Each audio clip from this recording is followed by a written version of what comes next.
Hi,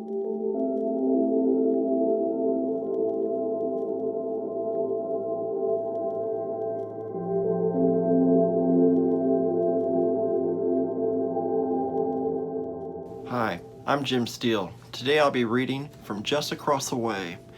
It's a fictional piece that reads like a diary of a serial killer. In this excerpt, entitled, "Yeah, I Turned Out Just Fine," we follow along with our hero David as he heads downtown for a morning cup of joe. I decided to go down to the square, which was pretty much my favorite place to go, and sit and watch the birds for a while. So all I did was, for starters, was just to put that girl under the covers and draw the shades.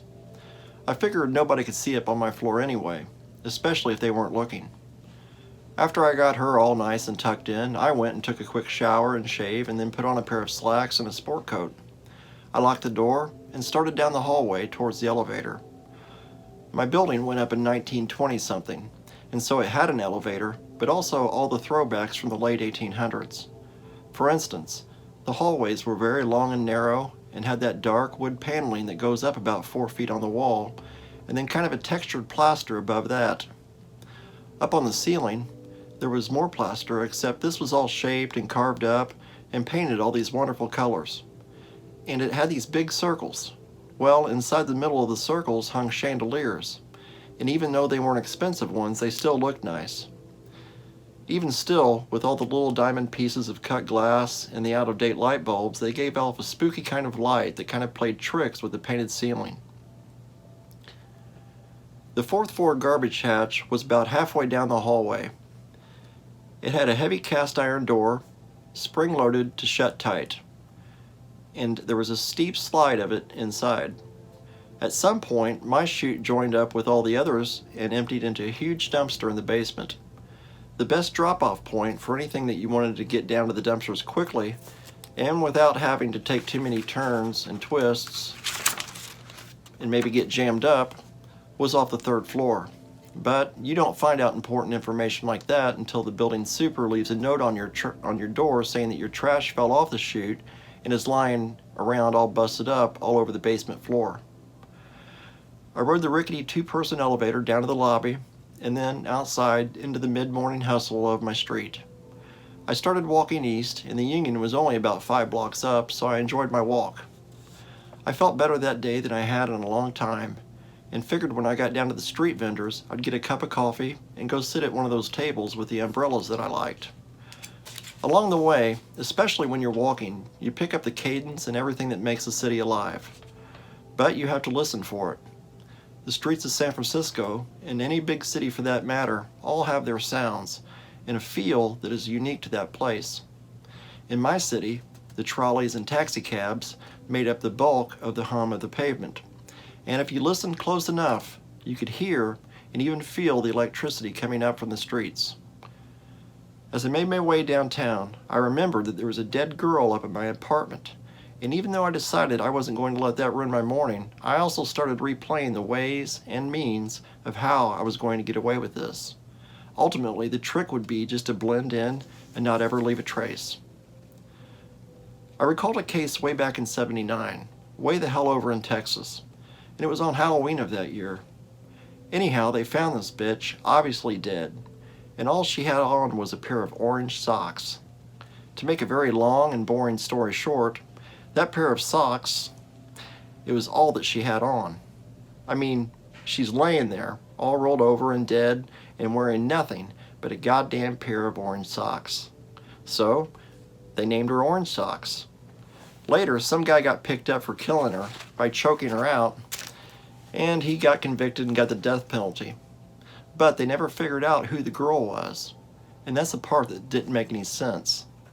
How could you be so smart to leave a girl with no ID, that nobody knew, out in the middle of nowhere? Some girl they figure would never be missing, and then this guy still gets arrested. To me, the answer was pretty fucking simple, and that was that Captain Dipshit left a body. Listen, orange socks or no socks at all, if someone finds a dead girl out in the open, they're going to try and find out who the hell killed her.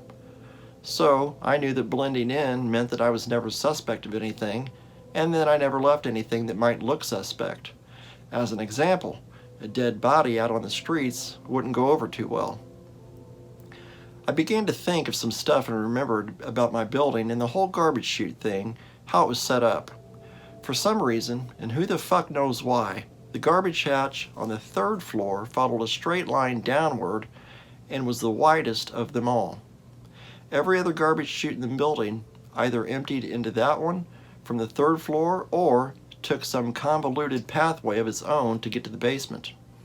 So, from my point of view, going down one floor to dump parts and pieces of a girl was smart and more than made up for any extra work involved. The trick was to just do it when no one could see or know what you were up to. I began to imagine myself taking out the trash at 2 or 3 in the morning. Even still, it was far from a foolproof plan, and you could really smell all the trash down there a day or so before the pickup. Even when there was an empty dumpster down there, the chute still stunk badly, and I think it always had.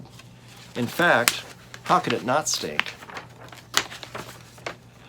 I made it down to Union Square and got a big cup of coffee and about 10 packs of sugar, and then went over and sat down on the east end of the terrace, which aimed your point of view back west towards the big statue.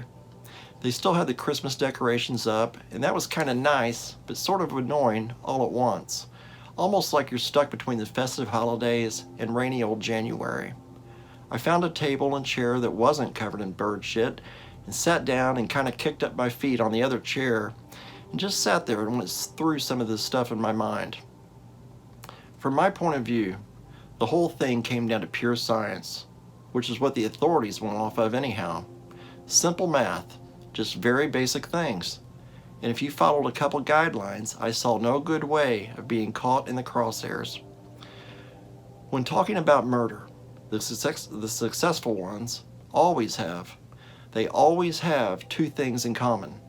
First off, there's never a murder weapon for the cops to find. Secondly, there isn't any body.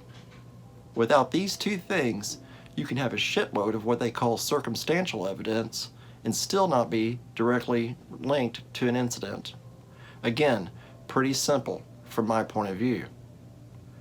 At that moment, I knew why I had been placed here, and it wasn't to spread goodwill or help old ladies across the street. From then on, I had a purpose. I had desire. I had a reason for living. And my neighborhood and this city were going to be the perfect place to play.